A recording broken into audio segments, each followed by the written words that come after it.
Muy buenos días, bienvenidos a nuestro devocional A Solas con Dios, en esta serie del mes, Discipulado Transformador. Yo quiero invitarte que vayas conmigo a 1 Timoteo capítulo 1, versículos del 11 al versículo 15. Según el glorioso evangelio del Dios bendito, que a mí me ha sido encomendado. Doy gracias al que me fortaleció, a Cristo Jesús Señor nuestro, porque me tuvo por fiel, poniéndome en el ministerio. Habiendo yo sido antes blasfemo, perseguidor e injuriador, mas fui recibido a misericordia porque lo hice por ignorancia e incredulidad. Pero la gracia de nuestro Señor fue más abundante con la fe y el amor que es en Cristo Jesús, palabra fiel y digna de ser recibida por todos, que Cristo Jesús vino al mundo para salvar a los pecadores, de los cuales yo soy el primero. Querido hermano y querida hermana, en esta mañana yo quiero que juntos podamos hablar que para que exista un discipulado transformador se necesitan tener oportunidades, y nuestro Dios es un Dios de oportunidades. Yo quiero que hablemos acerca de este tema, oportunidades. Sin duda, cuando vemos la vida del apóstol Pablo y él está dando testimonio del evangelio, del poder del evangelio en su vida, de ese poder transformador, de ese mentoreo, de ese discipulado que el apóstol Pablo aprendió y de ese mismo compartió. Viene Pablo en el versículo 12 y dice: doy gracias al que me fortaleció.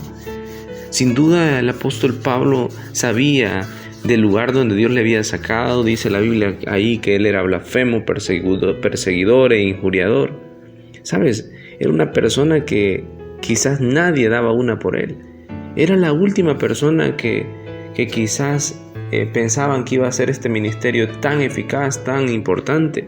Ni él mismo podía haber creído de lo que había sucedido en su vida. Pero así es nuestro Dios, un Dios lleno de oportunidades.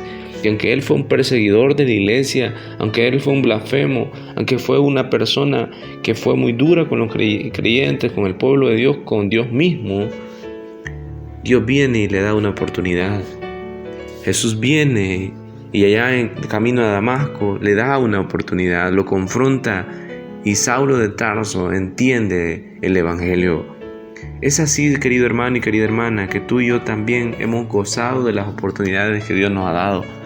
Si pensamos en nuestra vida, en los errores que hemos cometido, creo que ya no estuviéramos vivos, puesto que la paga del pecado es muerte.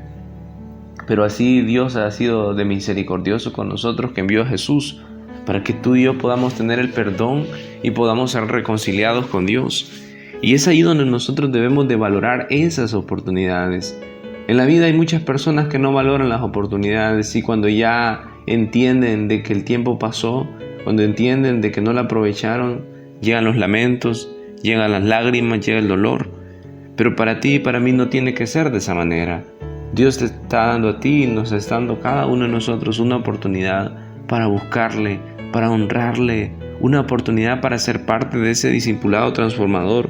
Y eso es lo que Pablo está escribiendo a Timoteo, dando un testimonio de cómo alguien que estaba tan perdido fue alguien valioso en las manos del Señor. Y eso mismo esperaba y deseaba en Timoteo, que de esa misma manera Dios obrara poderosamente en la vida de Timoteo.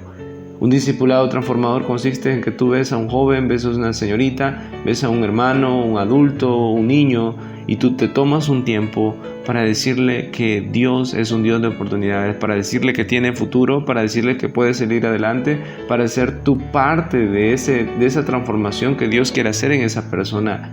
Y tú no ser como muchas que dicen que no tienen remedio, que no pueden, que lo tratan de una manera despectiva. De esas personas abundan, personas pesimistas, personas así abundan en nuestro contexto. Pero son pocas las personas y escasean aquellas personas que te van a dar una palabra de aliento, una palabra de fortaleza, una palabra de Dios, una palabra de ánimo, de esperanza. Y eso es lo que debemos de generar nosotros en un discípulo, una persona que pueda entender que Dios es un Dios de oportunidades y que nosotros estamos ahí para poder animarle cuando está desanimado, para levantarle cuando ha caído, para corregirle cuando ha fallado, para servirle cuando le necesita y para poder llevarlo en ese proceso de mentoreo que esa persona tanto necesita. Por último, dice el versículo número 15, palabra fiel y digna de ser recibida por todos. Cristo Jesús vino al mundo para salvar a los pecadores, de los cuales yo soy el primero. Y por último, una persona que entiende que Dios es un Dios lleno de oportunidades, pues se ve como el pecador más miserable, se ve como esa persona a la cual más se le ha perdonado, se ve como esa persona que mantiene una humildad, que no se cree más que otros. Cuando Dios le honra, cuando Dios le pone en lugares especiales, esa persona tiene sus pies en la tierra, esa persona tiene su mirada en Cristo y usa esa posición para poder servirles a otros. Así que recuerda por favor esto, tu Dios y mi Dios es un Dios lleno de oportunidades.